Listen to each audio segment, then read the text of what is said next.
Hello guys, again welcome to the channel. आज मैं आपके सामने एक ऐसे इंडिकेटर को इंट्रोड्यूस करने वाला हूं जो कि आपने थंबनेल में देख ही लिया होगा। उस इंडिकेटर की एक्यूरेसी तो 25 से 30% ही है। फिर भी काफ़ी सारे ट्रेडर्स इस इंडिकेटर के बारे में काफ़ी दिलचस्पी रखते हैं। गाइस, ये इंडिकेटर इसलिए दिलचस्प है कि आपने बायर्स के जोन में बाइंग की होगी और सेलर्स के जोन में सेलिंग की होगी। लेकिन ये जो इंडिकेटर है 5 EMA, वो हमें बायर्स के जोन में सेलिंग की और एंट्री देता है। तो काफ़ी मज़ा आने वाला है। तो चलिए शुरू करते हैं।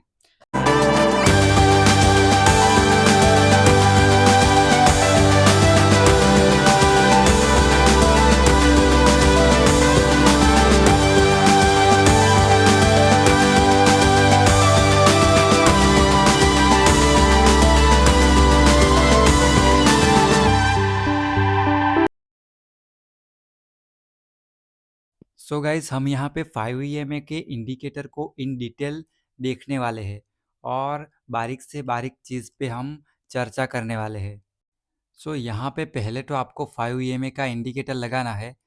तो ये जो एक्सपोनेंशियल मूविंग एवरेज है वो इंडिकेटर मैंने लगाया हुआ है और उसकी यहाँ पे जो डिफ़ॉल्ट सेटिंग होगी वो 9 की होगी। तो यहाँ पे मैंने उसको चेंज करके 5 की हुई है। तो आपको भी वैसे चेंज कर लेना है और यहाँ पे ये जो इंडिकेटर है उसको 5 EMA कर देना है। और उसके बाद हम आ जाते हैं टाइम फ्रेम पे। तो मैंने यहाँ पे 15 मिनट का टाइम फ्रेम यूज़ किया हुआ है। आप अब ये सोच रहे होंगे कि मैंने 5 मिनट का टाइम फ्रेम क्यों यूज़ नहीं किया। तो 5 मिनट में यहाँ पे काफ़ी मल्टीपल ट्रेड मिलते हैं और 5 मिनट का टाइम फ्रेम काफ़ी कंफ्यूज करता है। वहाँ पे एसएल भी काफ़ी सारे जाते हैं, कुछ प्रॉफिट भी मिलते हैं, लेकिन वहाँ पे मल्टीपल एंट्री बनी रहती है। तो उसी वजह से ओवर ट्रेडिंग ना हो जाए, इसलिए मैंने 15 मिनट का टाइम फ्रेम चूज़ किया हुआ है। और 15 मिनट में मंथ में आपको 20 या 25 ट्रेड मिलेंगे।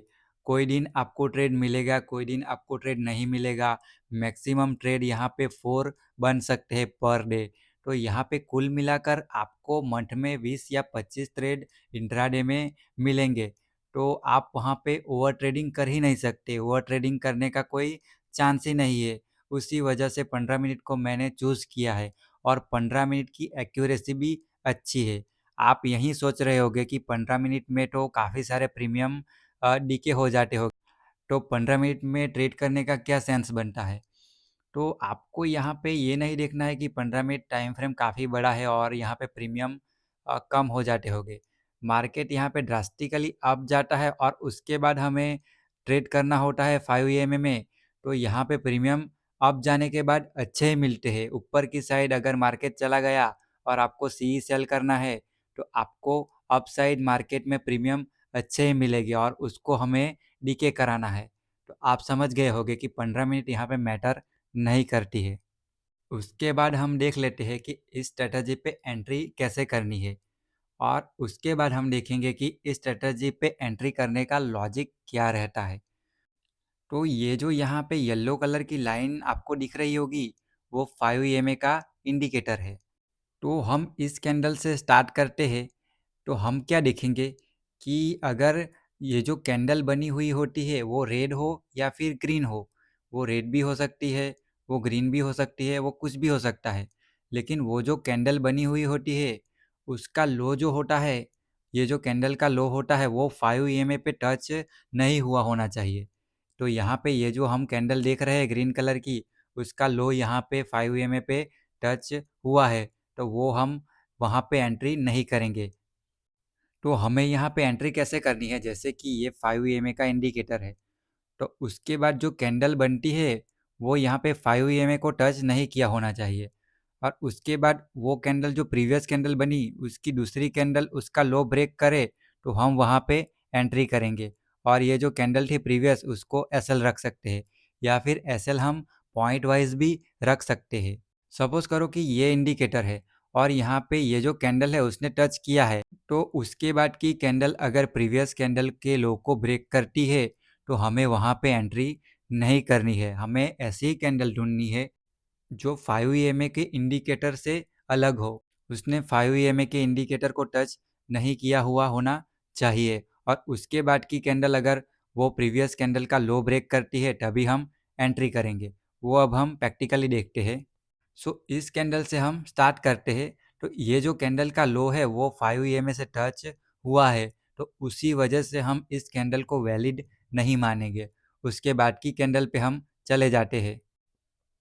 तो उसके बाद की जो कैंडल है उसने यहाँ पे 5 ईएमए के इंडिकेटर को टच नहीं किया है, तो इसी वजह से हम इस कैंडल को अलर्ट कैंडल मानेंगे। हम एंट्री कब लेंगे? हम उसके बाद की जो कैंडल है ये, वो प्रीवियस कैंडल यानी कि जो अलर्ट कैंडल है उसके लो को ब्रेक करेगी, तभी हम एंट्री करेंगे। तो यहाँ पे एंट्री बनी है या फिर नहीं वो भी हम देख लेते हैं। तो यहाँ पे ये जो दूसरी कैंडल है वो अपनी प्रीवियस कैंडल का लो नहीं ब्रेक कर पाई है, तो इसी वजह से यहाँ पे दूसरी कैंडल में भी एंट्री नहीं बनेगी। तो फिर से हम यहाँ पे तीसरी कैंडल पे चले आते हैं। तो यहाँ पे ये जो तीसरी कैंडल है वो 5 ईएमए से टच तो नहीं है, तो वो भी हमारी अलर्ट कैंडल रहेंगी। उसके बाद की कैंडल ने वो प्रीवियस जो कैंडल है अलर्ट कैंडल उसका लो ब्रेक किया है, तो यहाँ पे भी लो ब्रेक नहीं हुआ है, तो उसी वजह से हम क्या करेंगे, यहाँ पर भी एंट्री नहीं करेंगे। वैसे ही हम देखते जाएंगे कि जो अलर्ट कैंडल है उसका लो उसके बाद की कैंडल ब्रेक कर पाती है या नहीं। अगर वो कैंडल जो दूसरी कैंडल बनेगी, अलर्ट कैंडल के बाद की कैंडल जो बनेगी वो अगर लो ब्रेक कर देंगी तो हम वहाँ पे एंट्री करेंगे। तो यहाँ पे भी एंट्री नहीं बनी। उसके बाद ये जो ग्रीन कैंडल है वो तो ऑलरेडी 5 ईएमए के इंडिकेटर से ही टच हो गई, तो वहाँ पे तो कोई सेंस ही नहीं बनता कि हम वहाँ पे एंट्री ले। उसके बाद जो ये डोजी कैंडल है वो 5 ईएमए से टच नहीं है, तो वो हमारी अलर्ट कैंडल तो है, लेकिन उसके बाद की जो कैंडल है उसने वो जो डोजी कैंडल है उसका लो ही ब्रेक नहीं किया, तो उसी वजह से हम वहाँ पर भी एंट्री नहीं करेंगे। उसके बाद फिर से ये ग्रीन कैंडल 5 ईएमए के इंडिकेटर से टच हो गई, तो वहाँ पे भी एंट्री लेने का, उसके बाद की कैंडल में एंट्री लेने का कोई सेंस नहीं बनता। उसके बाद फिर से हमें यहाँ पे एक अलर्ट कैंडल मिली, जो कि यहाँ पे 5 ईएमए के इंडिकेटर से टच नहीं है, लेकिन उसके बाद की फिर से कैंडल जो बनी उसने फिर से अपनी प्रीवियस कैंडल यानी कि अलर्ट कैंडल का लो ब्रेक नहीं किया, तो हमारे लिए अब अलर्ट कैंडल कौन सी बन जाएगी? तो हमारे लिए ये जो कैंडल है वो अलर्ट कैंडल बन जाएगी। सो उसके बाद की कैंडल ने भी यहाँ पे अपनी प्रीवियस कैंडल का लो यानी कि अलर्ट कैंडल का लो ब्रेक नहीं किया, तो हमारी एंट्री यहाँ पे फिर से नहीं बनी। ये जो फिर से यहाँ पे ग्रीन कैंडल है उसके बाद की वो फिर से अब 5 ईएमए के इंडिकेटर से टच हो गई, तो वहाँ पे फिर से हम एंट्री नहीं करेंगे। लेकिन लेकिन उसके बाद यहाँ पे ये जो इन्वर्टेड हैमर सी कैंडल आपको दिख रही है, ये जो ग्रीन कैंडल आपको दिख रही है वो हमारी अलर्ट कैंडल बनी, जो कि 5 ईएमए के इंडिकेटर से टच नहीं है। और उसके बाद की जो दूसरी कैंडल है ये जो रेड कैंडल, उसने अपनी प्रीवियस कैंडल का यानी कि अलर्ट कैंडल का लो ब्रेक किया, तो हमारी यहाँ पे एंट्री बनेगी। और हम एसएल कहाँ पे रखेंगे?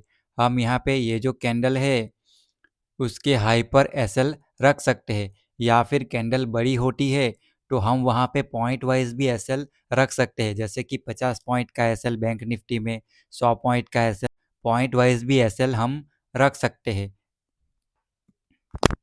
तो ये हुई एंट्री की बात और एसएल की बात। लेकिन अब हम इस ट्रेड को करना क्यों है? इस ट्रेड को लेने के पीछे का लॉजिक क्या है? इस ट्रेड को इनिशिएट करने के पीछे का लॉजिक क्या है वो भी हम देखते हैं। सो गाइज यहाँ पे कुछ सिंपल अपनी पर्सनल लाइफ के भी हम एग्जांपल ले सकते हैं कि हम यहाँ पे सपोज करो कि हमने यहाँ पे एक प्लेट जलेबी खाई हुई है, हमारा पेट भर चुका है, तो उसके बाद हम फिर से हमारे पास कोई जलेबी लाके रखेगा तो हम खा पाएंगे? हम बिल्कुल नहीं खा पाएंगे, क्योंकि हमने ऑलरेडी जलेबी खा रखी है और हमारा पेट यहाँ पे भरा हुआ है। तो उसी वजह से हम क्या करेंगे, वो जो जलेबी है वो डाइजेस्ट होने देंगे, और उसके बाद कुछ समय के बाद इमीडिएट हम वो जलेबी नहीं खा सकते, कुछ समय के बाद हम वो जलेबी खाएंगे, जैसे कि हम 3 आवर के बाद, 4 आवर के बाद हम वो जलेबी खा सकते हैं, क्योंकि हमने जो पहले जलेबी खाई हुई है वो डाइजेस्ट हो चुकी है। तो यहाँ पे भी लॉजिक सिंपल रहता है कि मार्केट में ड्रास्टिकल बाइंग आने के बाद, काफ़ी अच्छा एक ट्रेंड बाइंग की साइड आने के बाद, अब बायर के पेट भरे हुए होते हैं, तो बायर्स वहाँ से प्रॉफिट बुक करने की कोशिश करते हैं। जैसे कि यहाँ पे 51,000 से जो ट्रेंड चला था, उसके भी नीचे से ये ट्रेंड चला था और सीधा पहुँच गया ये ट्रेंड 52,400 पे। तो काफ़ी बड़ा ट्रेंड यहाँ पे बायर को मिल चुका होगा। यहाँ से जिसने बाइंग की होगी उसको इतना बड़ा प्रॉफिट दिख रहा होगा, यानी कि यहाँ पे बायर के पेट भरे हुए हैं, तो बायर कभी भी अपना प्रॉफिट बुक कर सकते हैं। तो इसी वजह से एक सेलर को बायर के जोन में सेलिंग करने का चांस मिलता है, क्योंकि यहाँ पे बायर प्रॉफिट बुक करेंगे तो मार्केट नीचे की ओर जाएगा और सेलर फिर से सेलिंग की ओर एंट्री करेंगे, यानी कि सेलर ऐड होंगे तो और मार्केट नीचे की ओर जा सकता है। तो इसी का फ़ायदा उठाकर सेलर बायर के जोन में एंट्री करते हैं। हालाँकि ये मार्केट यहाँ पे आप देख सकते हैं कि काफ़ी स्ट्रॉन्ग मार्केट है, उसके बाद भी हम वहाँ पे सेलिंग की ओर एंट्री लेने वाले हैं। तो लॉजिक यही रहता है कि बायर के पेट भर चुके होते हैं और वो बायर वहाँ पे प्रॉफिट बुक करने की वजह से बायर्स वीक होते हैं। तो बायर वीक होने की वजह से ही हम वहाँ पर सेलिंग की ओर, जो ट्रेंड चल रहा है उसके opposite side against the trend trade करने वाले हैं। सो बायर यहाँ पे वीक होता क्यों है और बायर अपनी पोजीशन बुक क्यों करता है? तो बायर को यहाँ पे डिज़ायर प्रॉफिट मिल चुके होते हैं, उसके बाद वो अपने अकाउंट में लॉस नहीं देखना चाहता। वो यहाँ पे उसको भी पता है कि मार्केट सीधा ऊपर नहीं जाता रहेगा, 2000 पॉइंट, 3000 पॉइंट, 4000 पॉइंट, कहीं से तो सेलिंग आएगी। तो उसी की वजह से जैसे ही 5 ईएमए में या फिर कुछ नेगेटिव प्राइस एक्शन ऊपर बनती है टॉप पे, वहाँ पे बायर अपनी पोजीशन बुक करता है और प्रॉफिट बुकिंग वहाँ से आती है और नए सेलर ऐड होने की वजह से फिर से वहाँ से एक सेलिंग आ जाती है, या फिर वहाँ पे मार्केट पॉज कर सकता है। तो उसी का हम फ़ायदा उठाने की कोशिश करेंगे ऑप्शन सेल करके। यहाँ पे हम सी भी सेल कर सकते हैं। सो सी सेल करने की वजह से क्या होगा, अगर यहाँ पे ट्रेंड चल चुका है, फिर से मार्केट यहाँ पे थोड़े दिन के लिए पॉज भी करे तो भी हमें प्रॉफिट मिल जाएगा, या फिर मार्केट यहाँ से सीधा नीचे चले जाए वी शेप में तो भी हमें प्रॉफिट मिलेगा। तो ऑप्शन सेलिंग में या फिर सी सेलिंग में ये एक बेनिफिट रहता है। सो आपको मैंने बताया कि यहाँ पे ये जो ट्रेड है उसको इनिशिएट करने की वजह क्या रहती है। अगर मार्केट में ड्रास्टिकल बाइंग आ जाए तो उसके बाद मार्केट एवरेज होगा, तो एवरेज होगा तो यहाँ पे या तो इंडिकेटर कैंडल स्टिक्स के पास चला जाएगा, या फिर ड्रास्टिकल बाइंग आने के बाद कैंडल स्टिक्स यहाँ पे इंडिकेटर के पास आ जाएगी। तो कैंडल स्टिक्स अगर इंडिकेटर के पास आती है तो हमें एक अच्छा प्रॉफिट मिल सकता है। बड़े टाइम फ्रेम में 1 आवर या फिर 1 डे के चार्ट में आप देखते हैं तो यहाँ पे पॉज भी हो गया, मार्केट सेलिंग नहीं आई, लेकिन 2 या 3 दिन मार्केट पॉज रहा, तो आपने यहाँ पे सी सेल करके रखा है, वो आपको प्रॉफिट देता रहेगा। तो यहाँ पे आप वैसे भी मार्केट को देख सकते हैं। तो इस सेटअप को हमें सेलिंग साइड ही ट्रेड करना है। बाइंग के लिए हमने प्रीवियस वीडियो में बोलिंजर बैंड देखा था, तो हम यहाँ पे सेलिंग की ओर ही इस सेटअप को या फिर इस स्ट्रेटजी को यूज़ करेंगे और इंट्राडे एंड पोजिशनल ट्रेड के लिए ही यूज़ करेंगे। ये स्ट्रेटजी हम स्विंग और इन्वेस्टिंग के लिए यूज़ नहीं करने वाले हैं। सो इस स्ट्रेटजी पे option selling, option buying and future में हमें कितना एसएल रखना है वो भी हम देख लेते हैं। तो अगर आप यहाँ पे ऑप्शन बाइंग करना चाहते हैं इस स्ट्रेटजी पे, तो आप यहाँ पे 50 पॉइंट का एसएल रख सकते हैं और यहाँ पे टारगेट 1:3 लॉक करने की कोशिश हम करेंगे। तो यहाँ पे 150 पॉइंट टारगेट हम रखेंगे, तो 50 पॉइंट का एसएल रहेगा और 150 पॉइंट टारगेट बुक करने की हम कोशिश करेंगे। अगर आप यहाँ पे ऑप्शन सेलिंग करते हैं तो ऑप्शन सेलिंग में आपको 100 पॉइंट का एसएल रखना होगा और उसके मुकाबले यहाँ पे आपको 150 पॉइंट का टारगेट रखना है, यानी कि यहाँ पे 1:1.5 हुआ। तो ऑप्शन सेलर की ऑलरेडी प्रोबेबिलिटी जितने की ज़्यादा ही रहती है ऑप्शन बायर से, वो 50% से भी ऊपर रहती है। तो उसी वजह से हम क्या करेंगे, 1.5 टारगेट जैसे ही मिलता है हमें, हम बुक इंट्राडे में कर सकते हैं। तो ऑप्शन बाइंग में यहाँ पे आपने 50 पॉइंट का एसएल रखा, तो वहाँ पे 100 पॉइंट पे कितना टारगेट मिलेगा, स्पॉट में 300 पॉइंट चलने के बाद कितना टारगेट मिलेगा, या फिर स्पॉट में 200 पॉइंट चलने के बाद कितना टारगेट मिलेगा, वो ऑप्शन की स्पीड या फिर ये जो कैंडल की स्पीड है वो उस पे डिपेंड रहेगा। तो ये जो दिन है उस दिन को यहाँ पे 100 रुपये के प्रीमियम 1000 रुपये के हो गए थे। यहाँ पे मैंने भी कुछ ऑप्शन सेलिंग की थी। मैं यहाँ पे अपना ट्रेड मैंने क्लोज किया था 1:3 बुक करके। ऑप्शन सेलिंग यानी कि मैंने सी सेल किया था। तो वो ऑप्शन बाइंग में तो स्पीड पे ही डिपेंड करेगा कि कितनी स्पीड है, उसी तरीके से प्रीमियम अप और डाउन हो गए।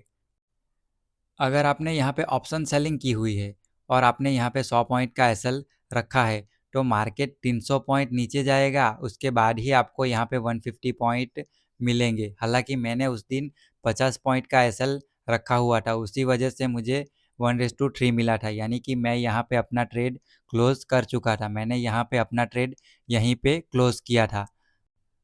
तो ऑप्शन सेलिंग में कुछ ऐसा सिनेरियो रहता है, आपके फेवर में मार्केट अगर 100 पॉइंट चला तो आपको 50 पॉइंट मिलते हैं। एक्सपायरी से मैं दूर की बात कर रहा हूँ, नियर टू एक्सपायरी वो चेंज होते रहते हैं। लेकिन ये एक रफ आइडिया है। तो यहाँ पे 200 पॉइंट स्पॉट में मार्केट चला तो आपको 100 पॉइंट मिलेंगे। तो आपको 1:3 कैप्चर करने के लिए मार्केट को यहाँ पे 300 पॉइंट डाउन साइड की ओर आना होगा, तो आपको 1:3 मिलता है या फिर 150 पॉइंट मिलते हैं। सो ट्रेलिंग एसएल हम तीन तीन सिनेरियो में देखेंगे। पहले तो हम ऑप्शन बाइंग में देखते हैं। तो अगर आपने यहाँ पे ऑप्शन बाइंग किया है तो आपने यहाँ पे 50 रुपये का एसएल रखा है। उसके बाद मार्केट हमें 1:1 डे और उसके बाद रिवर्स हो जाए तो हमें यहाँ पे 50 रुपये का एसएल हमारा जाने वाला है। हम यहाँ पे 50 रुपये का एसएल देने वाले हैं। मार्केट अगर 1:2 डे और उसके बाद रिवर्स हो जाए तो भी हम यहाँ पे 50 रुपये का एसएल देने वाले हैं यहाँ पे। तो हम यहाँ पे क्लियरली या तो एसएल जाएगा 50 रुपये का, या फिर हमें 150 का टारगेट मिलेगा। ये दो चीज़ ही हम देखेंगे, हम यहाँ पे एसएल ट्रेल नहीं करेंगे। तो हम दूसरा सिनेरियो देखते हैं जहाँ पे हमने ऑप्शन सेलिंग किया हुआ है। अगर हमने यहाँ पे ऑप्शन सेलिंग किया हुआ है और हमने यहाँ पे 100 पॉइंट का एसएल रखा है, तो मैंने जैसे आपको बताया कि मार्केट ऑप्शन सेलिंग में 100 पॉइंट नीचे चलता है तो वहाँ पे आपको ऑप्शन सेलिंग यानी कि सी सेल में 50 पॉइंट मिलते हैं। वो एक रफ आइडिया था, ऐसा नहीं कि इतने ही मिलते हैं। ऊपर नीचे हो सकता है, लेकिन वो रफली आइडिया था कि इतने मिलते हैं। तो हम वहाँ पे वो कंसिडर करके वो मान के चलेंगे कि यहाँ पे हमें मार्केट के स्पॉट में 100 पॉइंट डाउन होने के बाद 50 पॉइंट मिले। उसके बाद मार्केट रिवर्स होता है तो हमें यहाँ पे एसएल ट्रेल नहीं करना है, हमें पूरे पूरा यहाँ पे 100 रुपये का एसएल दे देना है। लेकिन लेकिन सपोज करो कि यहाँ पे 200 पॉइंट मार्केट डाउन साइड की ओर आया स्पॉट में, यानी कि आपको यहाँ पे 100 रुपये मिले, 100 पॉइंट आपको मिल गए। उसके बाद मार्केट अगर रिवर्स हो रहा है तो हम एसएल ट्रेल करके कॉस्ट टू कॉस्ट पे ले आएंगे, और यहाँ पे हम फिर से लॉस नहीं करेंगे अगर मार्केट रिवर्स हो गया तो। उसकी पीछे की वजह यह रहती है कि अगर मार्केट सेलिंग में आता है तो मेजर पुलबैक नहीं होते हैं। छोटे छोटे पुलबैक आने के बाद यहाँ पे मार्केट फिर से सेलिंग में आता रहता है, सेलिंग की साइड ट्रेंडिंग होता रहता है। अगर यहाँ पे 1:1 या फिर 200 पॉइंट स्पॉट में मिल जाने के बाद फिर से मार्केट 200 पॉइंट ऊपर की ओर जा रहा है या फिर रिवर्स हो रहा है, तो हमें ये मानकर चलना है कि सेलिंग इतनी अच्छी तरीके से नहीं आएगी। तो इसी वजह से हमें यहाँ पे कॉस्ट टू कॉस्ट पे ट्रेड को एग्जिट करना है। वहाँ पे हमें पूरा 100 रुपये का एसएल ऑप्शन सेलिंग में नहीं देना है। और तीसरी बात ये कि अगर आपको यहाँ पे 300 पॉइंट डाउन साइड मार्केट दिख गया, स्पॉट में मार्केट 300 पॉइंट नीचे चला गया, तो आप क्या करेंगे? आप यहाँ पे 1:1.5 बुक कर लेंगे, यानी कि यहाँ पे आपको 300 पॉइंट मिल गए जो आपका डिज़ायर टारगेट था। या फिर अब बात आती है, ये तो इंट्राडे की अब तक हम बात कर रहे थे, अब बात आती है पोजिशनल की। अगर आपको 1:2 या फिर 1:3 मिल चुका है और मार्केट क्लोज होने वाला है, तो वो ट्रेड आप पोजिशनल में ले जा सकते हैं, दूसरे दिन ओवरनाइट में ले जा सकते हैं, क्योंकि ऑलरेडी आप प्रॉफिटेबल है। आपको 1:2 या फिर 1:3 मिल चुका है, तो वो ट्रेड आप पोजिशनल में भी कर सकते हैं, क्योंकि दूसरे दिन गैप अप 200 या 300 पॉइंट खुल गया तो भी आपका प्रॉफिट जो मिला होगा वो वाइप आउट होगा। आपके जेब में से यहाँ पे कुछ नहीं जाने वाला है। तो आपको 1:2, 1:3 या 1:4 मिलने के बाद वो ट्रेड आप पोजिशनल में भी कर सकते हैं और काफ़ी बड़े टारगेट के लिए, वीकली एक्सपायरी के लिए ट्रेड कर सकते हैं। तो इसी वजह से ये जो सेटअप है, ये जो स्ट्रेटजी है 5 में काफ़ी इफ़ेक्टिव रहती है। अगर आपने यहाँ पे बड़े ट्रेंड कैप्चर करने की कोशिश की और आप सक्सेसफुल हो गए तो आप पूरे प्रीमियम को ज़ीरो कर सकते हैं।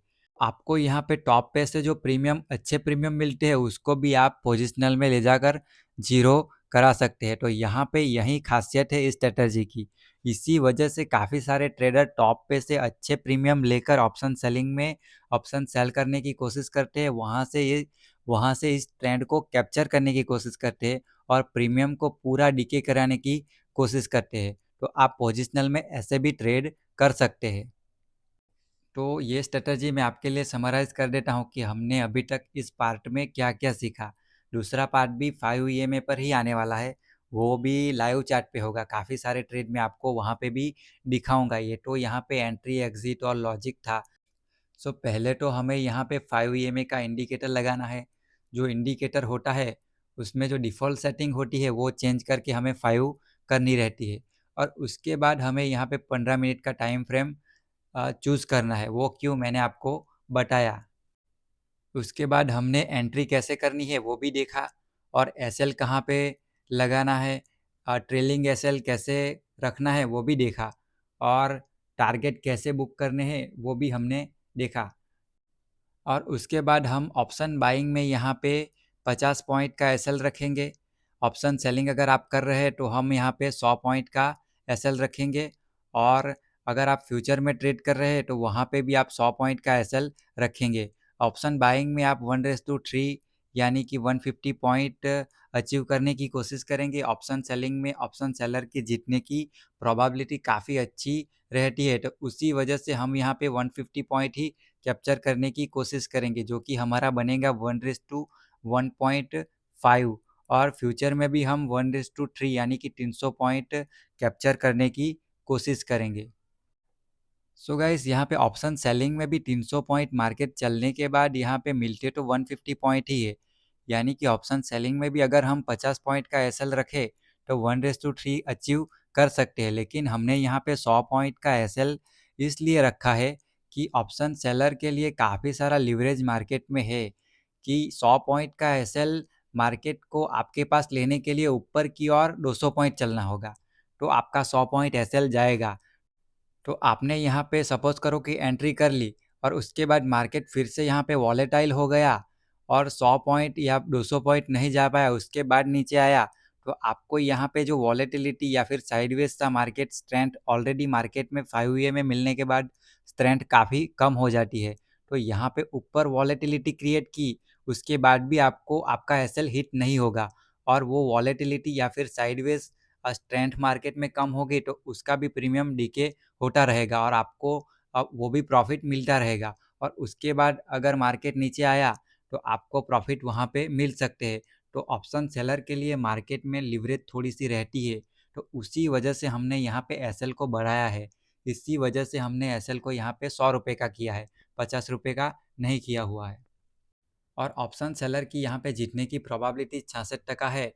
तो आप भी समझ सकते हैं कि आपने अगर यहाँ पे 1:1 भी टारगेट अचीव कर लिया तो एंड ऑफ द मंथ या फिर एंड ऑफ द ईयर आप प्रॉफिटेबल रहेंगे। तो हम तो यहाँ पे 1.5 कैप्चर करने की कोशिश कर रहे हैं, तो हम प्रॉफिटेबल ही रहने वाले हैं। तो ऑप्शन सेलर के लिए जो लिवरेज है उसका हम फ़ायदा यहाँ पे उठा रहे हैं।